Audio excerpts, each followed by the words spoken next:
cuma akan ada penyesuaian buat kelompok-kelompok orang kaya, orang berdasi katanya. Saya bingung ini. Kalau tiket kereta komuter lain dibedakan antara orang kaya, orang miskin, orang tidak kaya atau setengah kaya atau setengah miskin, bagaimana seleksinya? Pengaturannya seperti apa?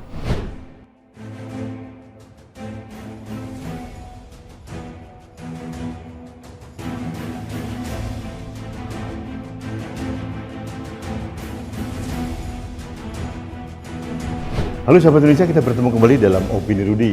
Sahabat Indonesia, dalam laporan akhir tahun Kementerian Perhubungan, Menteri Perhubungan kita, Budi Karya Sumadi, membuat pernyataan atau pengumuman yang sangat spektakuler, gitu loh, yang sangat melegakan masyarakat. Beliau mengatakan bahwa tidak akan ada kenaikan tiket untuk KRL komuter lain. Komuter lain itu berarti ada di sekitar Jakarta dan sekitarnya. Jakarta Bogor, Jakarta Bekasi, Jakarta Rangkas Bitung dan sebagainya lah. Itu komuter lain di Jakarta. Beliau mengatakan tidak ada rencana kenaikan. Ini melegakan kita semua. Nah, yang membuat saya heran ini ada lagi nih tambahan dari Pak Menteri Budi, bahwa beliau mengatakan cuma akan ada penyesuaian buat kelompok-kelompok orang kaya, orang berdasi katanya. Saya bingung nih. Kalau tiket kereta komuter lain dibedakan antara orang kaya, orang miskin, orang tidak kaya atau setengah kaya atau setengah miskin, bagaimana seleksinya? Pengaturannya seperti apa? Apakah selama ini ada orang berdasi yang naik komuter lain? Jangan-jangan orang berdasi pun juga masuk dalam kategori bukan orang kaya. Yang saya pikirkan dalam benak saya ini, kriteria ini bagaimana seleksinya? Teknisnya bagaimana? Gitu loh. Apakah tidak menyulitkan dari petugas KRL komuter lain ya? Sepengetahuan saya di luar negeri tidak ada pembedaan seperti itu. Tiket kereta saja. Mungkin yang dibedakan atau mendapatkan special price untuk tiket hanya pelajar, mahasiswa, kemudian ada orang lansia, itu mungkin masuk akal. Karena apa? Datanya konkret dari umur atau dari KTP. Kalau dari kriteria kaya dan berdasi, bagaimana ya jalan ceritanya ini? Saya hanya khawatir saja, kenapa ini saya berikan opini, kebijakan dari Menteri Perhubungan itu akan menjadi bahan tertawaan publik. Dan nanti akhirnya tidak direalisasi. Jadi kan aneh ini, sudah diekspos tapi tidak direalisasi. Saran saya Mbok Yao, jangan memberikan informasi yang masih abu-abu, masih sangat dangkal.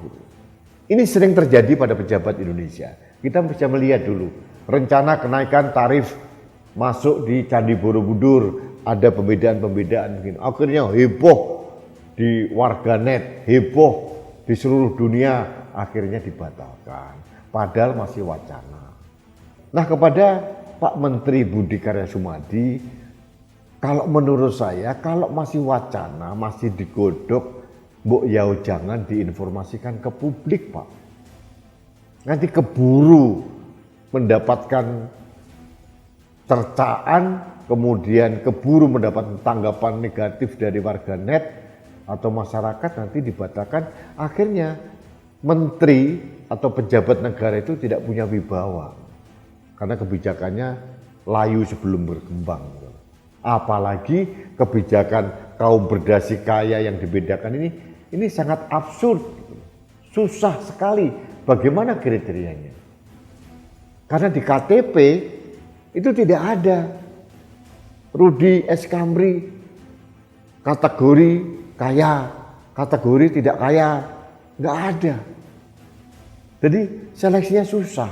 Apakah harus menelisik bahwa orang membeli tiket itu harus ada slip gaji begitu? Nah kalau orang nggak punya slip gaji, wira swasta bagaimana? Jadi saran saya kepada Pak Menteri, buatlah kebijakan yang masuk akal, ya, yang simpel, sederhana, dan mudah dijalankan oleh anak buahnya.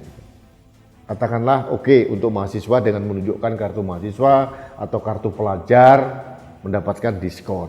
Untuk lansia di atas 65 tahun dengan menunjukkan KTP mendapatkan diskon. Itu jauh lebih mudah dibandingkan dengan kategori kaya, tidak kaya, berdasi, tidak berdasi.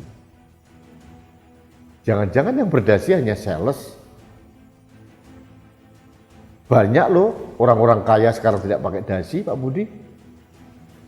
Jadi dikotomi kaya tidak kaya untuk pembedaan tiket menurut saya susah. Meskipun niatnya Pak Budi ini baik, tapi susah dijalankan gitu loh.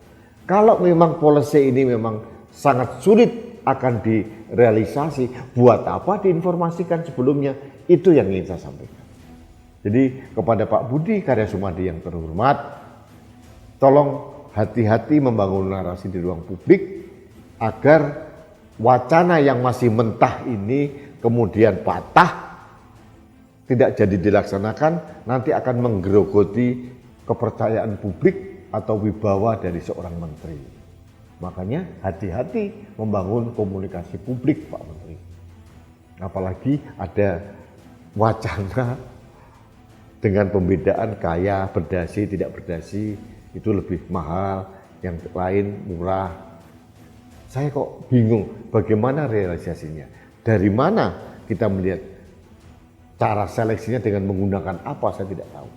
Jadi jangan membuat policy yang akan menambah kerumitan dan keributan lah Pak. Biasa-biasa saja, wong selama ini juga tiket yang sekarang aman-aman saja kok. Kalau mau ada pembeda, lansia, pelajar, mahasiswa boleh lah. Tapi jangan membuat policy yang aneh-aneh dan nyeleneh. Dan akhirnya nanti layu sebelum berkembang. Ini menurut saya sayang sekali. Ini opini ini karena saya sayang sama Pak Budi. Jadi jangan sampai itu menjadi bumerang dan akan mendegradasi public trust kepada seorang menteri atau pejabat negara. Baiklah sahabat Indonesia, itu saja yang ingin saya sampaikan.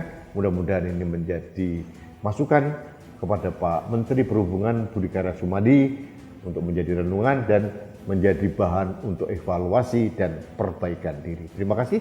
Kita bertemu kembali dalam Opini Rudi selanjutnya. Salam satu Indonesia, salam Pancasila. Saya Rudi SKP.